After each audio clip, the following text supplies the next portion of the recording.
Hello students, welcome to Patakal English Academy and Banashankar English Academy. PUC second ಇಯರ್ಗೆ ಏನು 2025-26 question ಬ್ಯಾಂಕ್ನಲ್ಲಿ passage ಕಾಂಪ್ರಹೆನ್ಷನ್ಸ್ಗಳನ್ನು ಕೊಟ್ಟಿರ್ತಾರೆ. ಈಗಾಗಲೇ ನಾನು 3 ಕ್ವಶನ್ಸ್ಗಳು ಆನ್ಸರ್ ಪ್ಯಾಸೇಜ್ಗಳನ್ನು ಮಾಡಿ ಆನ್ಸರ್ ಮಾಡಿ ಹಾಕೀನಿ. ಇವತ್ತಿನ ದಿವಸ ನಿಮಗೆ 4th answer passage 4th passage comprehension ನಿಮಗೆ ಸಾಲ್ವ್ ಮಾಡಿ ಕೊಡ್ತೇನೆ ವಿದ್ಯಾರ್ಥಿಗಳೇ. ಪ್ಯಾಸೇಜ್ ಬಿಡಿಸುವಾಗ 2 ರೀತಿ ರೀಡಿಂಗ್ ಆಗಬೇಕು. ಒಂದು ಸ್ಕೀಯಿಂಗ್, ಒಂದು ಸ್ಕ್ಯಾನಿಂಗ್. ಸ್ಕೀಯಿಂಗ್ ಅಂದರೆ ಫಾಸ್ಟಾಗಿ ಓದೋದ್ರಿ. ಸ್ಕ್ಯಾನಿಂಗ್ ಅಂದರೆ ಡೀಟೇಲ್ ಆಗಿ ಓದೋದು. ಅನಂತರ ಕ್ವಶನ್ ಆನ್ಸರ್ ಹೋಗ್ಬೇಕಂತದ. ಇವಾಗಿನ ಸಿಸ್ಟಮ್ ಅಂತಂದ್ರೆ 2025-26 ಏನು ಒಂದು ವಿಶೇಷತೆ ಐತೆ ಅಂದ್ರೆ, ಕೇಳಿದಂಥ ಕ್ವಶನ್ಸ್ಗಳು ಪ್ಯಾಸೇಜ್ನಾಗ ಯಾವ ರೀತಿ ಮ್ಯಾಟ್ರ್ ಬರ್ತದ ಆ ರೀತಿ ಇರೋದಿಲ್ಲ. ಫಸ್ಟ್ ಕ್ವಶನ್ನು ಲಾಸ್ಟ್ ಲೈನ್ದಿಂದ ಸೆಲೆಕ್ಟ್ ಮಾಡಿರ್ಬೋದು. ಲಾಸ್ಟ್ ಲೈನ್ದಲ್ಲಿ ಬಂದಿರತಕ್ಕಂಥ ಮ್ಯಾಟ್ರ್ ಮೇಲೆ ಫಸ್ಟ್ ಕ್ವಶನ್ ಇರ್ಬೋದು. ಹೀಗಾಗಿ ಸ್ಟೂಡೆಂಟ್ಸ್ಗಳು ಸ್ವಲ್ಪ ಸಂಪೂರ್ಣ ಅರ್ಥ ಮಾಡಿಕೊಂಡ ನಂತರ ಇದನ್ನ ಆನ್ಸರ್ ಮಾಡ್ಲಿಕ್ಕೆ ಬರ್ತದ. ಹಾಗಾಗಿ ಮೊದಲ ಸ್ಕೀಯಿಂಗ್ ಮಾಡ್ರಿ, ಫಾಸ್ಟಾಗಿ ಓದ್ರಿ. ಅನಂತರ ಸ್ಕ್ಯಾನಿಂಗ್ ಮಾಡುವಾಗ ಮ್ಯಾಕ್ಸಿಮಮ್ ಕರೆಕ್ಟ್ ಅಂಡರ್ಸ್ಟ್ಯಾಂಡಿಂಗ್ ಮಾಡಿಕೊಂಡು ಪ್ಯಾಸೇಜನ್ನು ಓದ್ಕೋಬೇಕು. ನಂತರ ಕ್ವಶನ್ ಹೋಗಬೇಕು. ಕ್ವಶನ್ನು ಅಂಡರ್ಸ್ಟ್ಯಾಂಡ್ ಆಗಬೇಕು ಕ್ಲಿಯರ್ಲಿ, ರಾಂಗ್ ಅಂಡರ್ಸ್ಟ್ಯಾಂಡಿಂಗ್ ಆಗಬಾರ್ದು. ನಂತರ ಇದನ್ನು ನೋಡಿಕೊಂಡು ಏನು ಮಾಡಬೇಕು ಅಂತಂದ್ರೆ, ಒಂದು ಟೆಕ್ನಿಕ್ ನಾವು ಹುಡುಕ್ಬೇಕು. ಎಕ್ಸ್ಪರ್ಟ್ ಇದ್ದ ಹುಡುಗರಿಗೆ ಏನು ತೊಂದರೆ ಇಲ್ಲ. ನಾರ್ಮಲ್ ಇರ್ತಕ್ಕಂಥ ಹುಡುಗರು ಈ ಕ್ವಶನ್ದಾಗ ಇರ್ತಕ್ಕಂಥ ಇಂಪಾರ್ಟೆಂಟ್ ವರ್ಡನ್ನು ಸೆಲೆಕ್ಟ್ ಮಾಡ್ಕೋಬೇಕು, ನೋಡಬೇಕು. ಎಕ್ಸ್ಪರ್ಟ್ ಇನ್ ಕೇನಿಸಿಕ್ಸ್ ಅಂತ ಅದಾರ. ಕೈನೆಸಿಕ್ಸ್ ಇಲ್ಲ ಕೇನಿಸಿಕ್ಸ್ ಅಂತಾರೆ ಇದಕ್ಕೆ. ಎಕ್ಸ್ಪರ್ಟ್ ಇನ್ ಕೇನಿಸಿಕ್ಸ್ ಅಂತ ಅದಾರ. ಇದನ್ನ ನೋಡ್ಬೇಕು ನಾವು. ಇಲ್ಲಿ ಬರ್ತೈತೆ ನೋಡ್ರಿ, ಎಕ್ಸ್ಪರ್ಟ್ ಇನ್ ಕೇನಿಸಿಕ್ಸ್ ಅಂತ ಇದೆ. ಕ್ವಶನ್ದಲ್ಲಿ ಇರುವಂಥ ವರ್ಡ್ಸ್ಗಳು ಯಾವ ಲೈನ್ದಲ್ಲಿ ಬಂದವ ನೋಡಿಕೊಂಡು ಆ ಲೈನನ್ನು ಸಂಪೂರ್ಣ ಬರೆದು ಬಿಟ್ಬಿಡ್ಬೇಕ್ರಿ. ಇದ ಮೆಥಡ್ ನೀವು ಟೆಕ್ನಿಕ್ ನೀವು ಯೂಸ್ ಮಾಡಬೇಕಾದದ್ದು. ಈಗ ಅಂಡರ್ಸ್ಟ್ಯಾಂಡ್ ಆಯಿತು ಅಂದ್ರೆ, ಈಗ ಸೈನ್ಸ್ ಹುಡುಗರು ಇರ್ತಾರ, ವೈಸ್ ಇರ್ತಾರ, ಅವ್ರಿಗೆ ಏನು ತೊಂದರೆ ಇಲ್ರಿ, ಆರಾಮಾಗಿ ಮಾಡ್ತಾರ. ಆದರೆ ಈ ಆರ್ಟ್ಸ್ ಹುಡುಗರು ಇರ್ತಾರಲ್ಲ, ಆರ್ಟ್ಸ್ ಹುಡುಗರು, ಲ್ಯಾಂಗ್ವೇಜ್ ಪೂವರ್ ಇರ್ತಕ್ಕಂಥ ಹುಡುಗರಿಗೆ ಕ್ಲಿಯರ್ ಆಗಿ ಅಂಡರ್ಸ್ಟ್ಯಾಂಡ್ ಆಗೋದಿಲ್ಲ. ಅಂಥವ್ರು ಏನು ಮಾಡ್ಬೇಕಂದ್ರೆ, ಕ್ವಶನ್ದಲ್ಲಿ ಇಲ್ಲೇ ಐತೆ ನೋಡು, ಎಕ್ಸ್ಪರ್ಟ್ ಇನ್ ಕೇನಿಕ್ಸ್ ಅಂತದ. ಎಕ್ಸ್ಪರ್ಟ್ ಇನ್ ಕೇನಿಕ್ಸ್ ಅಂತದ. ಇಲ್ಲಿ ಈ ಲೈನ್, ಈ ವರ್ಡನ್ನ ಒಳಗೊಂಡಿರ್ತಕ್ಕಂಥ ಲೈನ್ ಇರ್ತೈತಲ್ಲ, ಎಲ್ಲಿಂದ ಸ್ಟಾರ್ಟ್ ಆಗೈತಿ ಇದು, ಇದ್ರ ಹಿಂದಿನ ಲೈನ್ ಇಲ್ಲಿ ಎಂಡ್ ಆಗೈತಿ. ಈ ಲೈನ್ ಇಲ್ಲಿಂದ ಸ್ಟಾರ್ಟ್ ಆಗ್ತೈತಿ. ವಿದ್ಯಾರ್ಥಿಗಳು ಏನು ಮಾಡ್ಕೋಬೇಕಂದ್ರೆ, ಇದು ಕರೆಕ್ಟ್ ಮೆಥಡ್ ಅಲ್ಲ, ಆದ್ರೂ ಏನಾರು ಮಾಡಿ ಪಾಸ್ ಆಗ್ಬೇಕು ಅನ್ನುವಂಥ ಉದ್ದೇಶ ಇರುವಂಥ ವಿದ್ಯಾರ್ಥಿಗಳಿಗೆ ದೊಡ್ಡ ಹೆಲ್ಪ್ ಇದು. ಕ್ವಶನ್ದಲ್ಲಿ ಬಂದಿರುವಂಥ ವರ್ಡ್ಸ್ಗಳನ್ನು ಹುಡುಕ್ಬಿಟ್ಟು ಯಾವ ಲೈನ್ದಲ್ಲಿ ಬಂದೈತಿ ಆ ಲೈನನ್ನು ಪೂರ್ಣ ಚೂಸ್ ಮಾಡ್ಬೇಕ್ರಿ. ಎಲ್ಲಿ ಸ್ಟಾರ್ಟ್ ಆಗ್ತೈತಿ, ಎಲ್ಲಿ ಸ್ಟಾರ್ಟ್ ಆಗ್ತೈತಿ, ಎಲ್ಲಿ ಎಂಡ್ ಆಗ್ತೈತಿ, ಎಲ್ಲಿ ಎಂಡ್ ಆಗ್ತೈತಿ ಅಂದ್ರೆ ಇಲ್ಲಿ ತನಕ ಎಂಡ್ ಆಗ್ತೈತಿ. ಈ ಪೂರ್ತಿ ಲೈನನ್ನು ನೀವು ಬರೆದು ಬಿಟ್ರೆ ನೀವು ಮಾರ್ಕ್ಸ್ ಕಳ್ಕೊಳ್ಳಿಕ್ಕೆ ಶಕ್ಯನೇ ಇಲ್ಲ. ಆದ್ದರಿಂದ ಈ ಟೆಕ್ನಿಕನ್ನು ಯೂಸ್ ಮಾಡಿಕೊಂಡು ನಿಮ್ಗೆ ಸಂಪೂರ್ಣ ಪ್ಯಾಸೇಜ್ ನಿಮ್ಗೆ ಅರ್ಥ ಆಗದೆ ಹೋದ್ರೆ ಆ ಮೆಥಡನ್ನು ಯೂಸ್ ಮಾಡ್ರಿ. ಯೂಸ್ ಮಾಡಿಕೊಂಡು ಆಮೇಲೆ ಈ ಕ್ವಶನ್ಸ್ಗಳು ರ್ಯಾಂಡಮ್ ಆಗಿ ಕೇಳಿರ್ತಾರೆ ಯಾವುದೋ ಒಂದು ಲೈನ್ದಲ್ಲಿ. ಈಗ ಕ್ರೊನಾಲಜಿಕಲಿ ಬರೋದಿಲ್ಲ. ಫಸ್ಟ್ ಕ್ವಶನ್ ಎಲ್ಲಿ ಬಂದದ ಅದ್ರ ಕೆಳಗಿನ ಮ್ಯಾಟರ್ ನೋಡಿದಾಗ ಸೆಕೆಂಡ್ ಕ್ವಶನ್ಗೆ ಆನ್ಸರ್ ಇರ್ತೈತೆ ಅಂತ ಅನ್ಕೋಬೇಡ್ರಿ. ಈ ವರ್ಷದಿಂದ ಇದನ್ನು ತಂದಾರ. ಮೊದಲು ಹಾಗೆ ಇತ್ತದು. ಯಾವಲ್ಲಾರು ಒಂದು ಕ್ವಶನ್ ಸ್ವಲ್ಪ ಹೆಚ್ಚು ಕಡಿಮೆ ಮಾಡ್ತಿದ್ರು.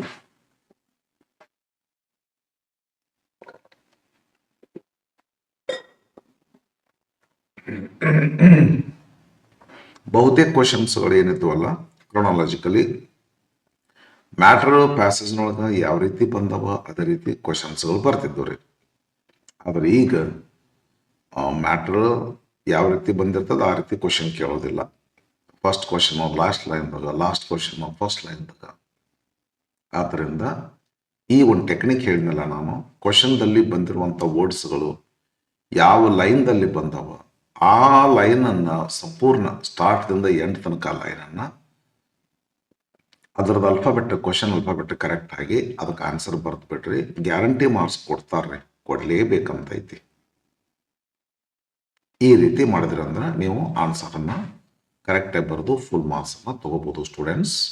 ಆನ್ಸರ್ ಬರೆಯುವಾಗ ನಿಮಗೆ ಗೊತ್ತಿರಲಿ, ಅನ್ಸಿನ್ ಪ್ಯಾಸೇಜಿಗೆ ಸಂಬಂಧಪಟ್ಟಿರ್ತಕ್ಕಂಥ ಎಲ್ಲ 9 ಕ್ವಶನ್ಸ್ಗಳನ್ನು ಒಂದು ಕಡೆನ ಬರಿಬೇಕಂತ.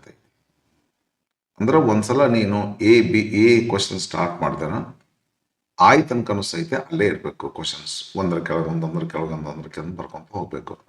ನೀವೊಂದು ಕಡೆ ಒಂದು ಈ ತನಕ ಬರ್ದಿ ಮತ್ತೊಂದು ಯಾವುದೋ ಕ್ವಶನ್ಸ್ ಬರೆದ್ರಿ, ಮತ್ತೊಂದು ಕಡೆ ಹೋಗಿ ಎಫ್ ಬರೆದ್ರಿ ಅಂದ್ರೆ ಎಫ್ ದಿಂದ ನಂತರ ಬರ್ತಕ್ಕಂಥ ಕ್ವಶನ್ಸ್ಗಳನ್ನ ವ್ಯಾಲ್ಯೂ ಮಾಡ್ತಾರ, ಬಟ್ ಮಾರ್ಕ್ಸ್ ಕೌಂಟ್ ಮಾಡೋದಿಲ್ಲ. ಹುಷಾರಾಗಿರ್ರಿ. ಆದ್ರಿಂದಾಗಿ ABCDEFGHI ಒಂದ್ ಕಡೆನ ಮೊದಲ ಹಾಕಿ ಇಟ್ಬಿಟ್ಟಿರ್ಬೇಕಲ್ಲ, ಅಂದ್ರೆ ಸ್ವಲ್ಪ ಹೆಚ್ಚು ಕಮ್ಮಿ ಆಗ್ತದೆ. ಮಾಡಬೇಡ. ಎ ಕ್ವಶನ್ನು ಬರೆದು ಅದ್ರ ಕೆಳಗೆ ಬಿ ಕ್ವಶನ್ನು ಲಾಸ್ಟ್ ಐ ತನಕ ಅನ್ಸುತ್ತೆ ಎಲ್ಲ ಆನ್ಸರ್ಸ್ಗಳು ಒಂದೇ ಕಡೆ ಇರಲಿ. ಓಕೆ ಸ್ಟೂಡೆಂಟ್ಸ್, ಬರ್ರಿ ಪ್ಯಾಸೇಜನ್ನ ಅಂಡರ್ಸ್ಟ್ಯಾಂಡ್ ಮಾಡ್ಕೊಳ್ಳೋಣ, ನಂತರ ಕ್ವಶನ್ಗೆ ಹೋಗ್ತೀನಂತ. ಪ್ಯಾಸೇಜ್ ಹೀಗೆ ಮಾಡಬೇಕು, ಸುಮ್ಮನೆ ಹಂಗೆ ಒಂದು ಸ್ವಲ್ಪ ಹಂಗೆ ನೋಡ್ಬಿಡ್ತೀವಿ. Body language is systematic study of non verbal communication take place among human beings. kinesics, body language can be, yes, body language of feeling different parts. Guiding principle, you can tell okay body language. ಹಾಗಾದ್ರೆ passage body language ಬಗ್ಗೆ ಐತಿ. Class this is called skiing ಅಥವಾ skimming ಅಂತಲೂ ಕರೀತಾರೆ. ಈಗ scanning ಮಾಡಬೇಕು. Scanning ಮಾಡ್ಬೇಕಂದ್ರೆ doctor scanning ಮಾಡಿದಂಗ ಆ ಕ್ಲೀನಾಗಿ ಪ್ರತಿಯೊಂದು ವರ್ಡನ್ನು ನೋಡಬೇಕು. ಕ್ರಿಕೆಟ್ ಸ್ಕೋರ್ ನೋಡ್ದಂಗ್ರಿ, ಯಾರೆಷ್ಟು ವಿಕೆಟ್ಸ್ ತಗೊಂಡ್ರು, ಯಾರೆಷ್ಟು ರನ್ಸ್ ಮಾಡಿದ್ರು ಅನ್ನೋದನ್ನ ಕ್ರಿಕೆಟ್ ಸ್ಕೋರ್ ಬೋರ್ಡ್ ನೋಡ್ತೀವಲ್ಲ ಆ ತರಹ ಸ್ಕ್ಯಾನಿಂಗ್ ಮಾಡಬೇಕು. ಇಂಪಾರ್ಟೆಂಟ್ ವರ್ಡ್ಸನ್ನು ಗಮನದಲ್ಲಿ ಇಟ್ಕೊಂಡು ಹೋಗಬೇಕು.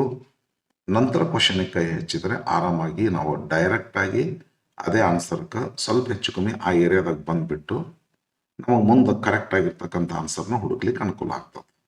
Okay, body language is the systematic study of non verbal communication that takes place among human beings.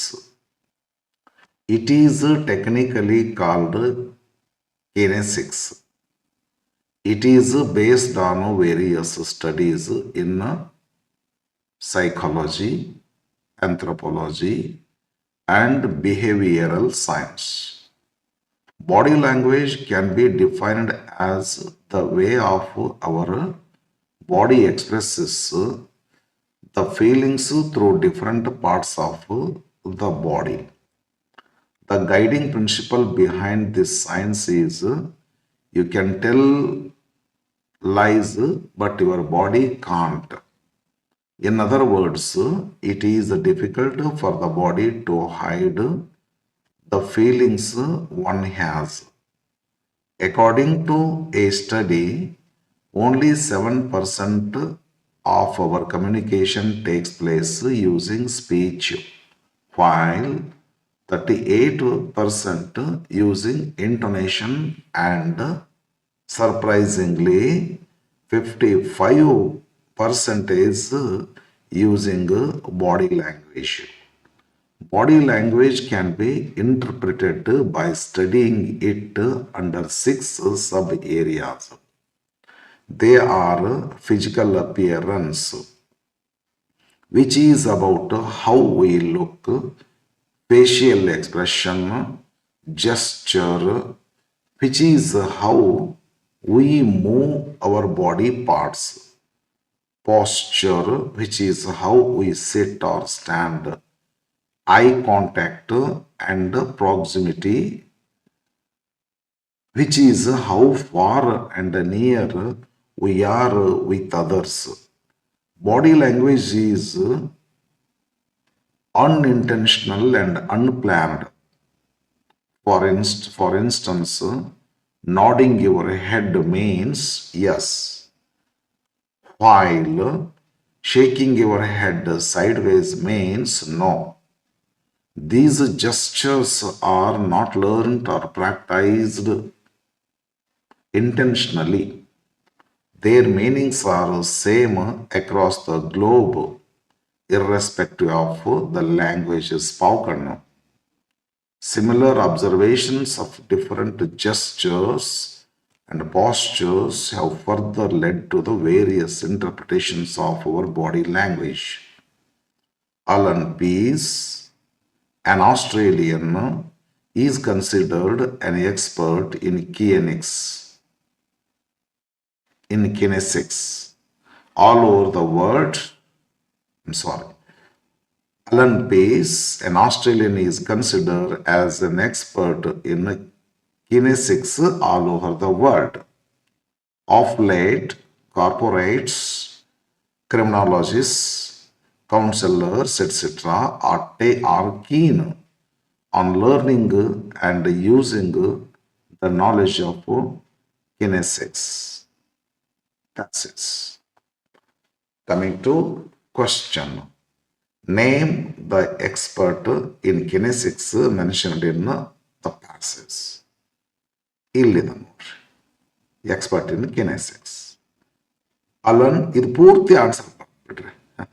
Actually ವೈಸ್ ಹುಡುಗರು, ಸೈನ್ಸ್ ಹುಡುಗರು, ಆದರೆ ಸೈನ್ಸ್ ಹುಡುಗರು ಅಷ್ಟೇ ವೈಸ್ ಇರ್ತಾರಂತಲ್ಲ, but number of wise students is more there. ಆ ವೈಸ್ ಹುಡುಗರು ಟೋಟಲಿ ಸೈನ್ಸ್ ಅಂತಾನೆ ಯೂಸುವಲ್ ಇದ್ದದ್ದನ್ನು ಹೇಳ್ತೀನಿ, ಯಾರು ಏನೋ ತಪ್ಪು ತಿಳ್ಕೊಳ್ಬಾರ್ದ್ರೆ. ಸಾಮಾನ್ಯವಾಗಿ ಸೈನ್ಸ್ ಹುಡುಗರು ವೈಸ ಇರೋದ್ರಿಂದ ನಾವು ಜನರಲೈಸೇಷನ್ಗೆ ಬಂದ್ಬಿಡ್ತೀವಲ್ಲ. ಸೈನ್ಸ್ ಹುಡುಗರು ನೇರವಾಗಿ ಈ ವರ್ಡ್ ಬರೆದ್ಬಿಡ್ತಾರೆ, ಅಲನ್ ಪೀಸ್ ಅಂತ ಬರೆದ್ಬಿಡ್ತಾರೆ. ಸಾಧಾರಣ ಹುಡುಗರು ಏನು ಮಾಡ್ತಾರ, ಇದು ಪೂರ್ತಿ ಸೆಂಟೆನ್ಸ್ ಅಂತ ಬರೀತಾರೆ, ಇಲ್ಲಿವರೆಗೂ ಬರೀತಾರೆ. ಬಟ್ ನಾನು ಎಷ್ಟು ಬೇಕು ಅಷ್ಟೇ ತಗೊಂಡೇನೆ. ಅಲನ್ ಪೀಸ್ ನೇಮ್ ಅಂತಾರ, ಅಲನ್ ಪೀಸ್ ಅಂದ್ಬಿಟ್ರೆ ಸಾಕಾಗ್ತೈತಿ. ಸಿಂಗಲ್ ವರ್ಡ್ ಫ್ರೇಸ್ನಾಗ ಆನ್ಸರ್ ಮಾಡ್ಬೋದ್ರಿ. ಸೆಕೆಂಡ್ ಕ್ವಶನ್ ಇಲ್ಲಿ ಎ ಅಂತ ಬರ್ಕೊಂಡು ನೋಡ್ರಿ, ಎ ಕ್ವಶನ್ಗಿದು. B question, which sub area deals with the distance between persons and body language ಅಂತದ. ಸಬ್ ಏರಿಯಾಸ್ ಇಲ್ಲದವ್ರಿ, ಡಿಸ್ಟೆನ್ಸ್ ಹೇಳ್ತಕ್ಕಂಥದ್ದು ಇಲ್ಲೇ ಐತೆ ನೋಡ್ರಿ. ಇದು ವಿಚ್ ಫಾರ್ ಆ್ಯಂಡ್ ನಿಯರ್ ಅಂತ ಪ್ಯಾಸೇಜ್ನಾಗ ಯೂಸ್ ಮಾಡ್ತಾರ ವಿದ್ಯಾರ್ಥಿಗಳಿಗೆ. ಹಿಂಗೆ ಮಾಡಿ ಸ್ವಲ್ಪ ನಿಮ್ಗೆ ಕನ್ಫ್ಯೂಸ್, ಸ್ವಲ್ಪ ಅರ್ಥ ಆಗಬೇಕು. ಬಟ್ ಅನಿವಾರ್ಯ. ಕ್ವಶನ್ದೊಳಗೆ ಡಿಸ್ಟೆನ್ಸ್ ಅಂತ ಬಂತು, ಪ್ಯಾಸೇಜ್ನೊಳಗೆ ಡಿಸ್ಟೆನ್ಸ್ ಅಂತ ಶಬ್ದನೇ ಇಲ್ಲ. ನೀನಿಂಥ ಟೈಮ್ದೊಳಗೆ ಏನು ಮಾಡ್ಕೋಬೇಕು ಪಾಪ. ವೈಸ್ ಸತ್ತಿದ್ರೆ ಇದಕ್ಕೆ ಫಾರ್ ಆ್ಯಂಡ್ ನಿಯರ್ ಅಂದರೆ ಇದು ಡಿಸ್ಟೆನ್ಸ್. ಇದು ಪ್ಯಾಸೇಜ್ನಾಗ ಬಂದಿರೋದು ಫಾರ್ ಆ್ಯಂಡ್ ನಿಯರ್ ಬಂದೈತಿ, ಕ್ವಶನ್ದಾಗ ಬಂದಿರೋದು ಡಿಸ್ಟೆನ್ಸ್ ಬಂದೈತಿ. ಏನು ಮಾಡಬೇಕು ಅಂದರೆ ಏನು ಹಂಗೆ ಅರ್ಥ ಮಾಡ್ಕೊಂಡು ಪ್ರಯತ್ನ ಮಾಡಬೇಕು. ಇಲ್ಲದೆ ಹೋದ್ರೆ ಆಂಜನೇಯ ಸಂಜೀವನಿ ತೊಗೊಂಡು ಬಾ ಅಂದರೆ ಗುಡ್ಡನ್ನು ತೊಗೊಂಡು ಬಾ ಅಂತಾರಲ್ಲ, ಆ ತರಹ ಇಲ್ಲೇನೈತಲ್ಲ, ಈ ರಿಚ್ ಸಬ್ ಏರಿಯಾ ಅಂತ ಐತಲ್ಲ, ಸಬ್ ಏರಿಯಾಸ್ ಅಂತ ಐತಿ. ಅವಾಗ ಎಲ್ಲಿಂದ ಚಾಲು ಆಗ್ತೈತಿ ಇದು ಸಬ್ ಏರಿಯಾ ಅಂದರೆ ಇಲ್ಲಿಂದ ಚಾಲು ಆಗ್ತೈತಿ. ಇಲ್ಲಿಂದ ನೀವೇನು ಮಾಡ್ಕೋಬೇಕಾಗ್ತೈತಿ, ಇದು ಅಷ್ಟು ಬರಿಬೇಕಾಗ್ತೈತಿ ಇಲ್ಲಿ ತನಕ. ಏನು ಮಾಡೋಕ್ಕಾಗೋದಿಲ್ರಿ, ಮಾರ್ಕ್ಸ್ ಕೊಡ್ತಾರ್ರಿ ಕೆಲವೊಂದು ಸಾರಿ ಈ ಹುಡುಗನಿಗೆ ಅರ್ಥ ಆಗಿಲ್ಲ, ಯಾಕೆ ಮಾರ್ಕ್ಸ್ ಕೊಡ್ಬೇಕಂತ ಕೊಡಕ್ಕೂ ಹೋಗೋದಿಲ್ಲ. ಇದು ಎಲ್ಲಿ ತನಕ ಬರ್ತೈತ್ರಿ ಇದು ಜಸ್ಟಿಸ್?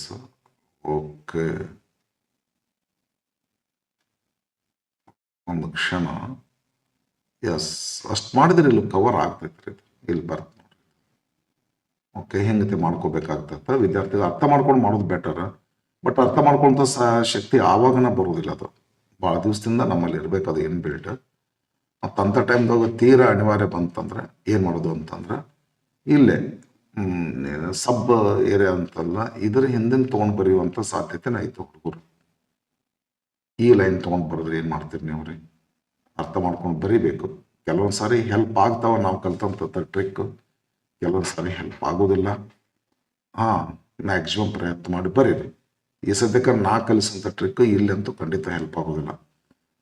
ಸಬ್ ಸಿಕ್ಸ್ ಸಬ್ ಏರಿಯಾಸ್ ಅಂದ್ರೆ ಅಲ್ಲಿ ಸಬ್ ಏರಿಯಾಸ್ ಅಂತ ಬಂದೈತಿ. ಈ ಲೈನ್ ಬರೆದು ಬಿಡಬಹುದು ನೀವು ರೀ, ಬರೆಯೋ ಸಾಧ್ಯತೆ ಐತಿ. ಮತ್ತು ಅಲ್ಲಿ ಡಿಸ್ಟೆನ್ಸ್ ಅಂತಿದ್ದದ್ದು ಇಲ್ಲಿ ಫಾರಿನ್ ಇಯರ್ ಅಂತ ಐತಿ ಅಂತ ತಿಳ್ಕೊಂಡು ನೀವು ಅರ್ಥ ಮಾಡ್ಕೊಂಡ್ರೆ ಇದನ್ನು ಬರಿತೀರಿ. ಬಿ ಕ್ವಶನ್ ಆನ್ಸರ್ ಇದು ಆಗ್ತದೆ ಎಕ್ಸಾಕ್ಟ್ಲಿ. ಕೆಲವೊಂದು ಸಾರಿ ಹೆಲ್ಪ್ ಆಗುತ್ತೆ, ಇರಲಿ ಅಷ್ಟು 90% ಹೆಲ್ಪ್ ಆಗ್ತದೆ, 10% ಫೇಲ್ಯೂರ್ ಆಗಲಿ. ಹೆಲ್ಪ್ ತಗೋರಿ, ಯೂಸ್ಫುಲ್ ಐತೆ ಅದು ನಾ ಹೇಳಿ ಟೆಕ್ನಿಕ್. ಸರಿ ಬರ್ರಿ ನೋಡೋಣ. ಇವ್ರೇನಂತಾರೆ second question, which sub area deals with distance between persons and body language ಅಂತಂದ್ರೆ ಡಿಸ್ಟೆನ್ಸ್ ಅಂತ ಐತಿ. ಇಲ್ಲೇ ಐತೆ ನೋಡ್ರಿ. Eye contact or proximity we shows for are near we are with others ಅಂದರೆ ಇದನ್ನು ಬರಿಬೇಕಾಗ್ತದೆ. Eye contact or proximity and proximity. Eye contact and proximity answer ಆಗ್ತದೆ ಇದಕ್ಕೆ. ನೆಕ್ಸ್ಟ್ ಡಿ ಕ್ವಶನ್ನು. ಸಿ ಕ್ವಶನ್ನು, how many sub areas are there, ಇದೊಂದು help ಆಗ್ತೈತೆ ನೋಡ್ರಿ ಇಲ್ಲಿ. How many sub areas are there to study the body language ಅಂತದ ಇಲ್ಲೇ ಐತೆ ನೋಡ್ರಿ. ಈ ನಾನು ಹೇಳಿ ಟೆಕ್ನಿಕ್ ಇಲ್ಲಿ ಹೆಲ್ಪ್ ಆಗ್ತದೆ. ಒಂದು ಬಿ ಕ್ವಶನ್ಗೆ ಆನ್ಸರ್ ಫೇಲ್ ಆದ್ರೂ C question again we are successful and we use the technique. ಇದು ಇಲ್ಲೇ ಐತೆ ನೋಡಿ, 6 ಅಂತ ಬರೀಬೇಕಾಗ್ತದೆ. ಸಿ ಕ್ವಶನ್ಗೆ ಆನ್ಸರ್ ಆಯ್ತು ಇದು. D question mention any one of the group of professionals who are keen on learning body. Keen on learning body ಅಂತ ಐತೆ ನೋಡ್ರಿ, ಇಲ್ಲೇ ಐತೆ ನೋಡ್ರಿ. Experts who keen on learning ಅಂತ ಇದನ್ನ ಹಿಡ್ಕೊಂಡು ಏನು ಮಾಡಿಬಿಟ್ರಿ, ಇದ್ರ ಹಿಂದೆ ಪೂರ್ತಿ ಸೆಂಟೆನ್ಸ್ ಬರೋಂಗೆ ಬರೆದ್ಬಿಡ್ರಿ. ಇದು ಅಷ್ಟು. ಇದು ನಾನು ಆ್ಯಕ್ಚುಲಿ ಟೀಚ್ ಮಾಡೋ ಪದ್ಧತಿ ಅಲ್ಲ ನಾವು ಹೇಳೋದಿದು, ಅನಿವಾರ್ಯ. ಈ ಒಂದು ಹೆಲ್ಪ್ ಮಾಡೋದ್ರಿ, teaching and at the same time helping. ಈಗ ಇವ್ರು ಏನು ಹೇಳ್ತಾರೆ ಕ್ವಶನ್ಸು, ಆ ಕ್ವಶನ್ ನೇರವಾಗಿ ಆನ್ಸರ್ ಬರಿಬೇಕಂದ್ರೆ mention any one group of professions ಅಂತಂದರೆ ಇಲ್ಲಿ ಬರೀರಿ. ಆ ಕಾರ್ಪೊರೇಟ್ಸ್, ಕ್ರಿಮಿನಾಲಜಿಸ್ಟ್, ಕೌನ್ಸಿಲರ್ಸ್, ಇಷ್ಟು ಬರ್ತಾರೆ ಸಾಕು. ಯಾವುದಾದ್ರೂ ಒಂದು ಅಂತಂದ್ರೆ ಒಂದಾದ್ರೂ ಬರ್ರಿ, ಮೂರನಾದ್ರೂ ಬರೀರಿ. ನೀವು ಸಾಧಾರಣ ಇದ್ದ ಹುಡುಗರಿಗೆ ಏನು ಮಾಡ್ಕೋಬೇಕು, ಇದು ಕೀನ್ ಆನ್ ಲರ್ನಿಂಗ್ ಅಂತ ಕ್ವಶನ್ದೊಳಗೆ ಐತಿ. ಸ್ಟೇಟ್ಮೆಂಟ್ದೊಳಗೆ ಬಂದಿರತಕ್ಕಂಥ ಸ್ಟೇಟ್ಮೆಂಟನ್ನು ಸಂಪೂರ್ಣ ತೊಗೊಂಡ್ಬಿಟ್ರಿ. 1 ಲೈನು 2 ಲೈನು ಸಾರಿ 3 ಲೈನ್ ಅಂತೂ ಸಹಿತ ಏನಿಲ್ಲ, ನಿಮ್ಗೆ ಏನು ಪನಿಷ್ಮೆಂಟ್ ಮಾಡೋದಿಲ್ಲ. ಕೊಡೋ ವಿಲ್ಲಿಂಗ್ನೆಸ್ ಇದ್ರು ಕೊಟ್ಟಿರ್ತಾರ, ಎಲ್ಲ ಕಂದ ಬಿಟ್ಟಿರ್ತಾರ. ನಿನಗೆ ತಿಳಿರಿಲ್ಲ ಅಂದ್ರೆ ಅನಿವಾರ್ಯ ಬರೆದು ಬಿಡ್ರಿ. ಭಾಳ ವ್ಯಾಲ್ಯೂಯೇಟರ್ಸು ಕೊಡ್ತಾರೆ ಮಾರ್ಕ್ಸ್. ಆಮೇಲೆ next question, what percentage of our communication is dependent on speech ಅಂತದ. ಕಮ್ಯುನಿಕೇಷನ್ ಸ್ಪೀಚ್ ತಗೊಂಡ್ಬಿಡೈತೆ 7% ಅಂತ. ಇಲ್ಲಿ ನಾನು ನನ್ನ ಆನ್ಸರ್ ಹಿಂದಿನ ವಿಡಿಯೋದಲ್ಲಿ ಅಲ್ಲಿ ಬರೆದಿದ್ದೆ, ಇಲ್ಲಿ ಏನು ಮಾಡಿಬಿಟ್ಟೀನಿ, ಆಲ್ಫಾಬೆಟ್ ಅಲ್ಲೇ ಹಾಕಿಬಿಟ್ಟೀನಿ. 7% ಇದಕ್ಕೆ ಆನ್ಸರ್ ಆಗ್ತೈತಿ. ಇಲ್ಲಿ ಬರಲಿಲ್ಲ ನಾ ಹೆಸರು, ಸ್ವಲ್ಪ ಲೇಟ್ ಆಗುತ್ತೆ ಅಂತೇಳಿ. ನೆಕ್ಸ್ಟ್ ಈ ಕ್ವಶನ್ ಆದಮೇಲೆ F question speech. F question, state the guiding principle of kinesics. Guiding principles ಅಂತ ಐತೆ ನೋಡ್ರಿ ಇಲ್ಲಿ. ಗೈಡಿಂಗ್ ಪ್ರಿನ್ಸಿಪಲ್ಸ್ ಫಸ್ಟ್ ಪ್ಯಾರಾಗ್ರಾಫ್ ಐತಿ, ಇಲ್ಲ ಅದ ನೋಡ್ರಿ. ದ ಗೈಡಿಂಗ್ ಪ್ರಿನ್ಸಿಪಲ್ಸ್ ಅಂತ ಐತಿಲ್ರಿ. ನಾ ಹೇಳಿದ್ದು ಡೆಫಿನೆಟ್ಲಿ ನಿಮಗೆ ಹೆಲ್ಪ್ ಆಗ್ತದೆ. ಒಂದು ಕ್ವಶನ್ ಫೇಲ್ ಆಯ್ತು ಅಷ್ಟೇ. ನಾ ಹೇಳಿ ಟೆಕ್ನಿಕ್ಕು ಒಂದು ಕ್ವಶನ್ ಬಿಡಿಸುವಲ್ಲಿ ನಿಮಗೆ ಹೆಲ್ಪ್ ಮಾಡೋದಿಲ್ಲ. ಉಳಿದೆಲ್ಲ ಕ್ವಶನ್ಸ್ಗಳು 9 ಔಟ್ ಆಫ್ 9 ಕ್ವಶನ್ಸು ಒಂದಂತೂ ವೊಕ್ಯಾಬುಲರಿ ಮೇಲೆ ಇರ್ತದೆ, ಅದಕ್ಕಂತ ಏನು ಮಾಡೋಕ್ಕಾಗಲ್ಲ, ಇದು ಹೆಲ್ಪ್ ಆಗೋದಿಲ್ಲ. ಬಟ್ ಉಳ್ಕದ್ದು 9 ಕ್ವಶನ್ಸ್ ಅಂದರೆ 8 ಕ್ವಶನ್ಸ್ ಬಿಡಿಸ್ಲಿಕ್ಕೆ ಟೆಕ್ನಿಕ್ ಹೆಲ್ಪ್ ಮಾಡ್ತೈತೆ. ಬಳದ್ರೆ ಒಂದು ಬಿಡಿಸು, ಯು ಕ್ಯಾನ್ ಗೆಟ್ 7 ಮಾರ್ಕ್ಸ್. ನಾವು using my technique, what technique I have told. Okay, ಇಲ್ಲಿ ಬರ್ರಿ. Guiding principles behind this science is, ಇದನ್ನ ಆನ್ಸರ್ ಬರ್ರಿ. ಎಫ್ಗೆ you can tell lies but your body can't ಇದಕ್ಕೆ ಬರೀರಿ F. What does shaking head side wise means ಇನ್ನು ಹೆಂಗದ ನೋಡ್ರಿ, ಇದ್ರೊಳಗೆ ನಿನಗೆ ಹೆಲ್ಪ್ ಮಾಡ್ತದ. ಇಲ್ಲದ ನೋಡ್ರಿ, ಜಿ ಇಲ್ಲದ ನೋಡ್ರಿ, shaking head side wise help ಆಗ್ತತಿಲ್ರಿ. ನೋ, ಈ ಲೈನ್ ಬರ್ದ್ಬಿಡ್ರಿ, ಬಟ್ ನಾನು ನೋ ಅಂತ ಬರ್ತೀನಿ. ಕರೆಕ್ಟಾಗಿ ಬರಿಬೇಕಂದ್ರೆ ನೋ ಅಂತ ಬರಿಬೇಕು. ಪೂರ್ತಿ ಲೈನ್ ಬರ್ದ್ಬಿಡ್ರಿ. Okay, next H question. ಇದು ವೊಕ್ಯಾಬುಲರಿ ಇರ್ತದ, ಬಟ್ ಹೆಲ್ಪ್ ಬೇಕ್ರಿ ನಮ್ಗೆ ಒಂಚೂರು. To learn kinesics we must dash observation dash observing people keenly ಅಂತದ. ಇದು ಪ್ರಾಕ್ಟೀಸ್, ಇದು ಪ್ರಾಕ್ಟೈಸ್. ಸ್ಟೂಡೆಂಟ್ಸು ಗೊತ್ತಿರಲಿ, ಇದು ನೌನ್ ಫಾರ್ಮ್. ನಿಮಗೆ ಅಮೆರಿಕನ್ ಇಂಗ್ಲೀಷ್ ಒಳಗೆ ಇದನ್ನ ಹೊರ ಫಾರ್ಮ್ ಆಗಿ ಯೂಸ್ ಮಾಡ್ತಾರೆ. But according to British English, GB English ಪ್ರಕಾರ ಇದು ನೌನ್ ಫಾರ್ಮ್. ಇದು ಪ್ರಾಕ್ಟೀಸ್. ಸಿ ಬರೆದ್ರೆ ಅಡ್ವೈಸ್, ಪ್ರಾಕ್ಟೀಸ್. ಅಡ್ವೈಸ್ ಅಂತ ಐತೆ ನೋಡ್ರಿ, ADVIC, ಅದು ಅಡ್ವೈಸ್ ನೌನ್ ಆಗ್ತೈತಿ. ADVISE ಅಡ್ವೈಸು ಹೊರ್ಬ್ ಆಗ್ತೈತಿ. ಪಕ್ಕ ಹೊರಬು, ಪಕ್ಕ ನೌನ್. ಆದರೆ ಭಾಳ ಜನ ಇದನ್ನು ಕೂಡ ಹೊರಬಾಗಿ ಯೂಸ್ ಮಾಡ್ತಾರ್ರಿ. ಬಟ್ ಇವ್ರು ನಮ್ಗೆ ಆಪ್ಷನ್ಸ್ ಕೊಟ್ಟಾರಂದ್ರೆ ತಿಳ್ಕೊಂಬಿಡು, ಇದನ್ನ ನೌನ್ ಆಗಿ ಟ್ರೀಟ್ ಮಾಡ್ತೀವಿ, ಇದನ್ನ ಹೊರಬಾಗಿ ಟ್ರೀಟ್ ಮಾಡ್ತೀವಿ. ಇಲ್ಲಿ ಏನು ಯೂಸ್ ಮಾಡಬೇಕು ಅಂದರೆ ಮಾಡಲ್ ಇದೆ. ಮಾಡಲ್ ಆದಮೇಲೆ ಹೊರ ಬರಬೇಕಲ್ಲ, ಆದ್ದರಿಂದ ಪ್ರಾಕ್ಟೈಸ್ ಬೇಕು. Last, write antonym of the word hide. ಹೈಡದ ಅಪೋಸಿಟ್ ಸಾಮಾನ್ಯವಾಗಿ ಶೋ ಅಂತೀವ್ರಿ, ಬಟ್ ಇವರು ಯೂಸಿಂಗ್ ಕರೆಕ್ಟ್ ಪ್ರಿಫಿಕ್ಸ್ ಅಂತ ಕರೀತಾರ. ನಾನು ಡಿಕ್ಷನರಿ ತೆಗೆದು ನೋಡಿದೆ, ನನಗೂ ಸ್ವಲ್ಪ ಗೊಂದಲ ಆಯಿತು. ಅನ್ನ ಯೂಸ್ ಮಾಡೋಕೆ ಅಡ್ಡಿ ಇಲ್ಲ ಅಂತ ಕೊಟ್ಟಾರ, ಅದರಿಂದ ಅನ್ಹೈಡ್ ಮಾಡಿ. Thank you for watching.